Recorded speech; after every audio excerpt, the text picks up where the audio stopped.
sporto vadybos kursus pažengusiems organizuojam sporto vadybininkams iš visos Lietuvos ir stengiamės parinkti, kad tai būtų žmonės iš skirtingų sporto organizacijų, tai iš sporto federacijų, privačių sporto klubų, savivaldybių sporto klubų, pačių savivaldybių sporto skyrių, kad šie žmonės pabendrautų tarpusavyje, suprastų, kad gyvena tom pačiom problemom, galėtų rasti sprendimo būdus ir būtent šių mokymų per 4 mėnesius organizuojame, paliečiame ir uždengiame 10 skirtingų sporto vadybos temų ir per jas bandome pakelti tų žmonių asmenines kompetencijas, kad jie galėtų pritaikyti jas darbe.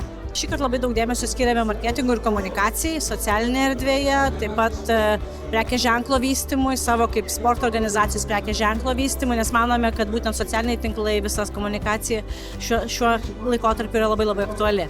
Tai iš tikrųjų susidomėjimas yra didžiulis šiais mokymais, juos organizuojame tik vieną kartą į metus ir atrenkame tik 20 žmonių. Vis laikas laukiame gerokai daugiau paraiškų į šiuos mokymus, atrenkame pagal tam tikrus kvalifikacinius reikalavimus asmenų grupę ir su jais dirbame individualiai, teikiame individualias konsultacijas. Na tai iš tikrųjų poreikį matome labai didžiulį. Teko dalyvauti pačiuose pirmuose, pradedantiesiems, tai patiko labai.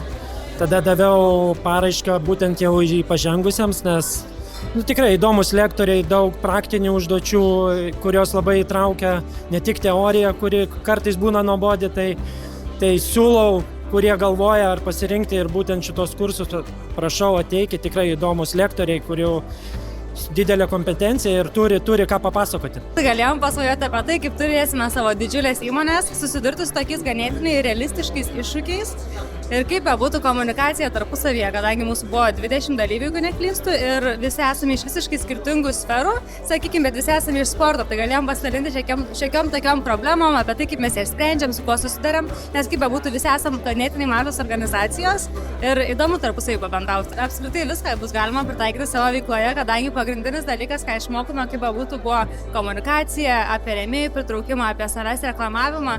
Tai kaip tik toj prasidės nauji metai, kaip tik rašome naujas strategijas ir galėsime tai panaudoti savo naujos veiklos planavime.